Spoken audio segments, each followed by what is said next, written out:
সৃষ্টি না করে এই জন্য সে এটা হাইড রেখেছে। ফিউচারে সে এটাকে ডিসক্লোজ করবে মিডিয়াতে, এখন ডিসক্লোজ করছে। আমি হাঙ্গামা কেন করব?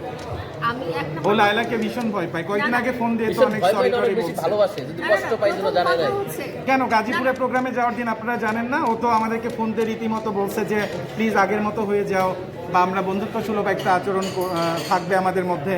সে 2 ঘন্টা কথা বলছে, 1 ঘন্টা আমার সাথে, 1-1.5 ঘন্টা লায়লার সঙ্গে সে কথা বলছে, এবং সে খুব হাম্বলভাবে বিনয়ী হয়ে প্রথম অবস্থায় একটু থ্রেটমূলক কথা বলছে, এবং পরবর্তীতে সে খুব বিনয়ী হয়ে বলছে যে আমরা আগের মতো রিলেশন রাখতে চাই, তুমি একটু লায়লাকে বলো, বা নেক্সট টাইম আমাকে নিয়ে কোনো ভিডিও পোস্ট করো না। আমি বলছি যে না, ভিডিও আমি পোস্ট করি না, যেটা লিগ্যাল আমি সেটাই সোশ্যাল মিডিয়াতে বলি। তুমি যে অন্যায় করেছো লায়লার সাথে আমি এটাই বলেছি, এর বেশি কিছু বাড়ায়ও বলি নাই। তো নিজেই তো সে কয়েকদিন আগে হাম্বল হয়ে বলেছে যে লায়লার সাথে মিশবে বা লায়লার সাথে আবার ফ্রেন্ডশিপ রাখবে।